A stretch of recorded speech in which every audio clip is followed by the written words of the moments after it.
I'm Moyo, and this is Shy Chat.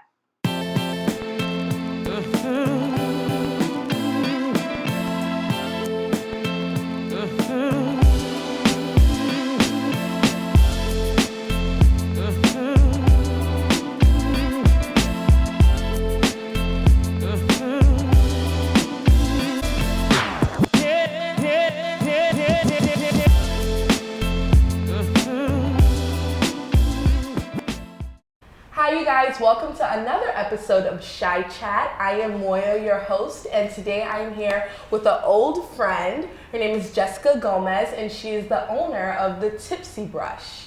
So we're gonna interview her today, we're gonna check out her studio, and we're gonna find out how she became this awesome owner and how she became an entrepreneur. All right, so Jessica, we've known each other for some years now. We went to high school together, for those people that don't know, and you started this amazing company, the Tipsy Brush. How did this all start? Where did this idea come from? Well, this started a little while back. I've always had, a little space at home where I would just get kind of a little messy. I would love to paint on canvas. I paint with watercolor, acrylic, but it got to a point where I wanted a little bit of a bigger space. Okay. I felt like I would do paintings, and they would all kind of just end up in a pile at home. So it got to a point where I wanted to express myself a little bit different. So I wanted people to see my paintings and express myself through my paintings, and I wanted others to kind of experience my paintings. And the original idea was to kind of put like an art gallery and started selling them. But then I was like, well, why not at the same time provide a space for other people to get messy and get creative. So that's where the idea started, allowing myself to have a bigger space where I could create, and at the same time having other people come in and do the same and having a good time with it. Okay, nice.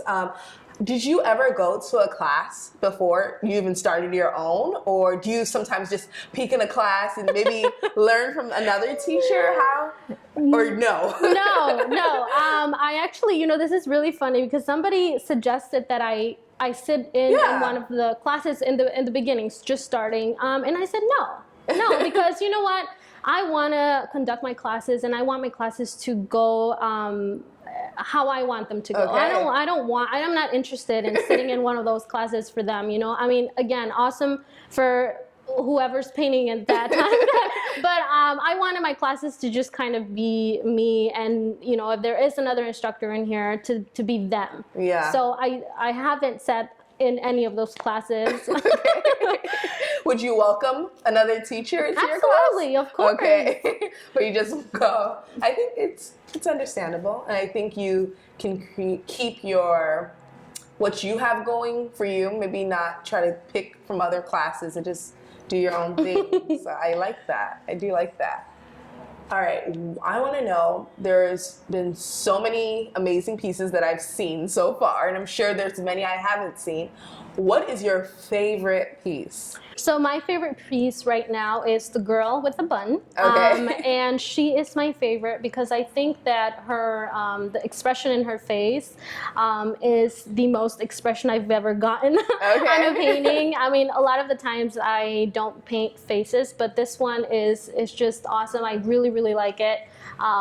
It's just, again, her, like, you feel something when you look at her. Why the colors? Why blue for her hair?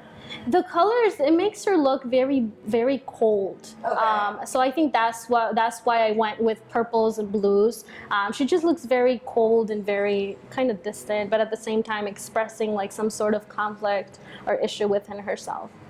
So I think by looking at the painting, you can kind of even feel something, I don't know, even tell a story, come up with something that might have happened to her. Yeah. So she tells you something. All right. And then for all of your pieces, for each class, you create them, correct? Yes. What inspires you to create them, and how often are you creating new pieces? Well, for the pieces themselves, I try to keep it fresh. For like, spring, we might want to do like some nice bright colors, some flowers. For the classes, for the paintings for the classes, I try to just do brighter colors that people will want to paint and make them happy. As far as my personal work, I paint anything that stands out to me and anything that I feel like it's beautiful. Nice. There isn't a specific genre, although I've noticed that I paint a lot of women, and just women bodies, the hair, just shoulders. Okay. But I think anything that I find nice and beautiful, I paint.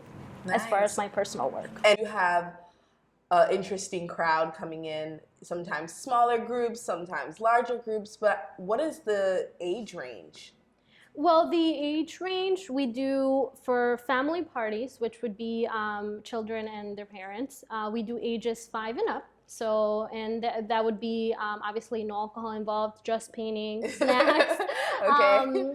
And we have a couple of those days during the month, but our most popular segment is the adult BYOB painting classes. That's the most popular. We try to have that 3, 4, 5 days a week, in the evenings and sometimes in the afternoon. Does it ever get rowdy? Yes. It gets rowdy sometimes. Okay. And how do you handle those situations? I honestly, I mean, no paint throwing. No, we've never had that. Okay. We've never had paint throwing. I think the funniest thing that's happened, and I don't know if she'll mind that I say this, but it was somebody drank. We have a little bit of a cup where we wash the brushes, and obviously you have water for that, and then you have your wine. And she drank that dirty water instead of the wine.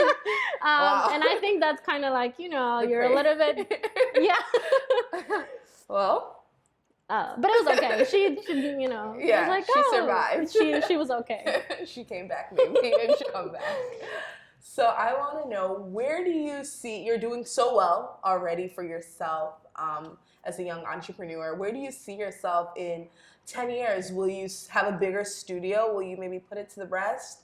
Where do you see yourself? I definitely want to keep going with this studio. I think there's been so much hard work put in it already.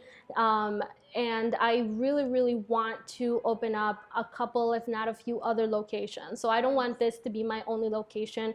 I would want to make this bigger, but I would also want to put it in other parts of the city and see how it works there. So I definitely would want to see a few Tipsy Brushes open. And how would you go about that hiring process, though, with the teachers? Yeah, well, everything, a lot of the things that I've learned during the process are new to me as an entrepreneur. So, as an artist, I'm more familiar with the things. It's a little bit easier for me.